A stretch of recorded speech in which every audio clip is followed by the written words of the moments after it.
प्रिय विद्यार्थियों, मैं Raveen Kumar welcome my YouTube channel पर आपका स्वागत करता हूँ। पिछले वीडियो में आपने सूरदास के जीवन परिचय के बारे में जाना था। आज के इस वीडियो में मैं आपको सूरदास के पद के बारे में जानेंगे। तो आइए किसी प्रकार से देर ना करते हुए मैं आप लोगों को सूरदास के पद की ओर ले चलता हूँ। चरणी कमल बंदो हरि राई, चरणी कमल बंदो हरि राई, जाकी कृपा पंगु गिरि मांगे, अंधे को सब कुछ दर्शाई, चरणी कमल बंदो हरि राई। बहिरो सुने गूंगी पुनि बोले, बहिरो सुने गूंगी पुनि बोले, रंग चले सिर छत्र धराई, चरणी कमल बंदो हरि राई। सूरदास स्वामी करुणामय, सूरदास स्वामी करुणामय, बारी बारी बंदोति पाई, चरणी कमल बंदो हरि राई। सूरदास इस पद में क्या कह रहे हैं? भक्त शिरोमणि सूरदास जी श्री कृष्ण के चरणों की महिमा का वर्णन करते हुए कहते हैं कि हे प्रभु, आपके चरणों को जो कमल के समान कोमल हैं, मैं वंदना करता हूँ। इनकी महिमा अपरंपार है। जाकी कृपा पंग गिर लंघे, जाकी माने जिसकी कृपा से, जिनकी कृपा से, पंग माने लिंगड़ा व्यक्ति, गिर माने पर्वत को, लांघे माने पार कर जाता है, अंधे माने अंधे को, सब कुछ माने सब कुछ, दर्शाई माने दिखने लगता है। जिनकी कृपा से लिंगड़ा व्यक्ति पर्वत को पार कर जाता है, अंधे व्यक्ति को सब कुछ दिखाई देने लगता है। बहिरो सुने गूंग पुनि बोले, बहिरो माने बहरा, सुने माने सुनने लगता है, बहरा व्यक्ति सुनने लगता है। गूंग पुनि बोले, गूंग माने गूंगा, पुन माने फिर से, बोले माने बोलना, और गूंगा व्यक्ति फिर से बोलने लगता है। रंग माने गरीब, चले सिर छत्र धराई, और गरीब व्यक्ति राजा बन करके अपने सिर पर छत्र धारण कर लेता है। सूरदास स्वामी करुणा में बार बार बंदोति पाई। सूरदास जी कहते हैं कि हे कृपालु और दयालु प्रभु, ऐसे चरणों की मैं बार बार वंदना करता हूँ जिनकी कृपा से असंभव कार्य भी संभव हो जाता है। आपकी दृष्टि की मैं याचना करता हूँ। एक बार हम फिर इस पद की व्याख्या को देखते हैं। चरण कमल बंदो हर राई, हर राई माने होता है श्री कृष्ण, बंदो माने वंदना करता हूँ, चरण माने पैर, कमल माने कमल के समान। भक्त शिरोमणि सूरदास जी श्री कृष्ण की चरणों की महिमा का वर्णन करते हुए कहते हैं कि हे श्री कृष्ण, मैं आपके चरणों को जो कमल के समान कोमल है, मैं उनकी वंदना करता हूँ, जिनकी महिमा अपरंपार है।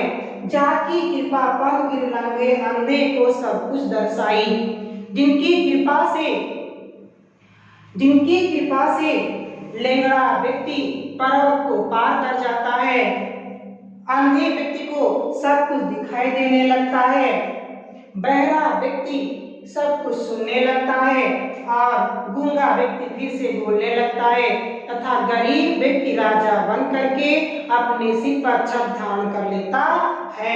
सूरदास जी कहते हैं ऐसे कृपालु और दयालु प्रभु मैं आपके चरणों की बार बार वंदना करता हूँ, जिनकी कृपा से असंभव कार्य भी संभव हो जाते हैं। मैं आपकी कृपा दृष्टि की याचना करता हूँ। चलिए अब हम आप लोगों को दूसरे पद के बारे में बताएंगे। अविगत गति कुछ कहत न आवे, ज्यों गूंगे मीठे फल को रस अंतर्गत ही भावे। परम स्वाद सबहि सुनिरंतर, अमित तोष उपजावे। मन वाणी को अगम अगोचर, सो जाने जो पावे। रूप रेख गुण जात जुगत बिनु, निरालंब कित धावे। और सविद अगम विचारई ताते, सुर सगुन पद गावे। इस पद में सूरदास जी कहते हैं अविगत माने होता है अज्ञात या निराकार ब्रह्म, गत माने होता है दिशा, कुछ माने कुछ, कह माने कहना, ना माने नहीं, आए माने आए।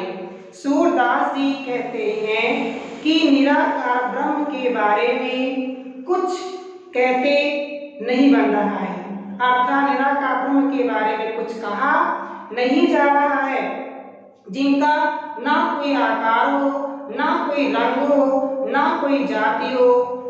ऐसे निराकार ब्रह्म के बारे में हमारे द्वारा कुछ भी कहा नहीं जा सकता है।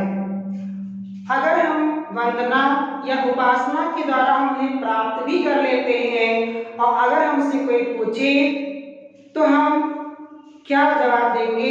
यहाँ पर तो वही बात हुई कि जिस प्रकार से जो गूंगे मीठे फल को रस अंतर्गत ही भावे, जिस प्रकार से एक गूंगे व्यक्ति को मीठे फल खिला दिया जाए और उसके बाद उस व्यक्ति से मीठे फल के बारे में पूछा जाए कि उसका स्वाद कैसा है, तो वह व्यक्ति उस फल के स्वाद का अनुभव वो अपने अंतर्गत अपने हृदय में ही अनुभव करता है।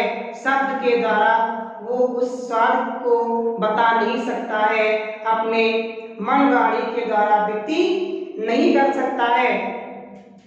परम स्वाद सभी सुनिरंतर, अमित तोष उपजाऊ। तोष माने होता है संतोष, तोष माने होता है संतोष। निराकार ब्रह्म की प्राप्ति से अत्यधिक आनंद प्राप्त होता है और उपासना से मन को असीम संतोष प्राप्त होता है। मन वाणी को अगम अगोचर, अगम माने होता है जहां पहुंचना कठिन हो, अगोचर माने होता है जो इंद्रियों से परे। हम मन माने मन से, वाणी माने वाणी के द्वारा, हम मन और वाणी के द्वारा ईश्वर तक नहीं पहुंच सकते जो इंद्रियों से परे, इसलिए उन्हें हम अगम या अगोचर कहते हैं। सो जाने जो पावे, जो उनके बारे में जान लेता है वही उसे प्राप्त करता है। एक उन जात जुगत बिनु, निरालंब की धावे। निराकार ब्रह्म की ना तो कोई रूप होता है, ना तो कोई रेखा होती है, ना तो कोई गुण होता है, ना कोई जाति होती है और ना कोई जानने की युक्ति होती है। निराकार ब्रह्म की ना तो कोई रूप होता है, ना तो कोई रेखा होती है, ना तो कोई गुण होता है, ना तो कोई जाति होती है और ना जानने की कोई युक्ति होती है। ऐसी स्थिति में निरालंब माने होता है बिना किसी आधार के। ऐसी स्थिति में भक्त बिना किसी आधार के, या ये भी कह सकते हैं कि ऐसी स्थिति में भक्त का मन को बिना किसी आधार के न जाने वो कहाँ कहाँ भटकता रहता है। इसी कारण सर्वविद अगम विचारहि ताते, सूर सगुन पद गावे। इसी कारण सही प्रकार से विचार करके अगम्य ने जहाँ पहुँचना कठिन। ये जान करके सूरदास सगुण श्री कृष्ण लीला के पद का गान करना उचित समझा। सब प्रकार से सभी तरह से विचार करके सूरदास सगुण श्री कृष्ण लीला के पद का गान करना उचित समझा। इस व्याख्या के काव्य सौंदर्य के बारे में जानेंगे। सूरदास ने इस छंद में ब्रज भाषा का प्रयोग किया है। गुण प्रसाद, हम प्रसाद क्यों लिखते हैं? जब हम किसी काव्य को पढ़ते हैं और पढ़ने से जब हमें प्रसन्नता या आनंद मिलता है तो हम वहाँ पर प्रसाद लिखते हैं। अलंकार, यहाँ पर रूपक अलंकार है। शैली मुक्तक शैली है। रस यहाँ पर शांत रस है। अगर आपको ये हमारा वीडियो पसंद आया हो तो इसे लाइक करिएगा। अगला वीडियो देखने के लिए इसे सब्सक्राइब करिएगा। अगले वीडियो में आपसे हम फिर मिलेंगे। तब तक के लिए नमस्कार।